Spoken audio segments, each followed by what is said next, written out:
Hi guys and welcome to Carflix. Today I'm going to be showing you a part that always gets missed when faulting a DPF. So without further ado, let's crack on with that video.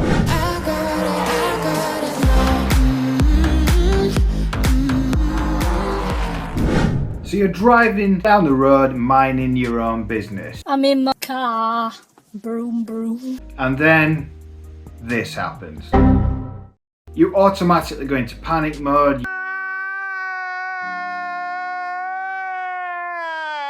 The DPF's gone, it's going to cost me an absolute fortune to get fixed. What am I going to do? Let me tell you, there's one part that you should always try replacing first, and this part failed on me not once but twice. So let me explain what this part is and why it failed. So let's get the car up in the air so I can show you what the DPF looks like. So this is the front of the DPF and this is the rear of the DPF. Now you'll notice there's two solid pipes coming from the front of the DPF, which is this one here, and another one going to the back of the DPF, which is this one here. These pipes then join onto two other rubber pipes which head back into the engine bay and connects to the dreaded DPF sensor. And this is the device that fails. Now it has one very simple job, and that is to measure the pressure between the front of the DPF and the rear of the DPF. The idea being, if the filter gets clogged, it will then tell the car to regenerate via these two terminals. However, I think these terminals get dirty, which then stops the regeneration process, which then makes the car think it can't regenerate, hence putting the message on the dashboard. I've ordered a new part, so let's get it fitted. I'm about to fit the new part which arrived the other day, which is this, which is the Bilstein.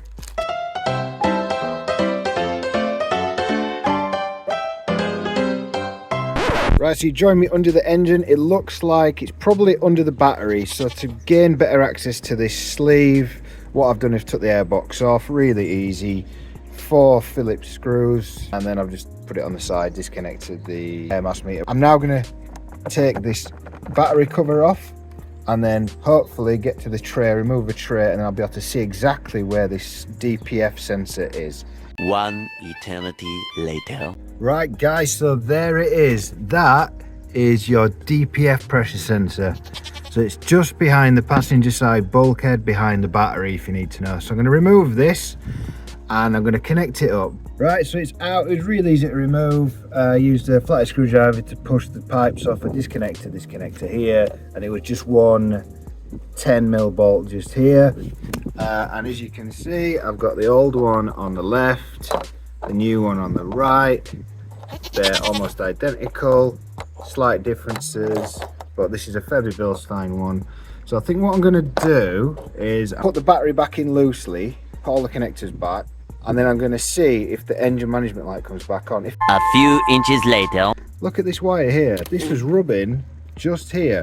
So I'm going to tape that up really well. So something to be aware of when you put your airbox back. Don't allow that to rub on there because that could cause serious problems. If you look here, look, it goes straight into the ECU and we don't want that. Something worth noting, I did find that we're getting a bit of rubbage here as well on the ECU. On the wiring, could that have been shorting? I don't know, but I've taped it up. I've put a zip tie on it so that it's not touching that metal part anymore.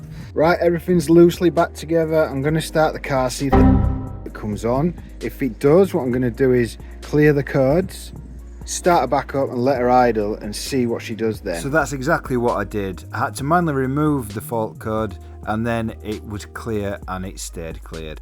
No ECU fault or anything. This is looking good, guys.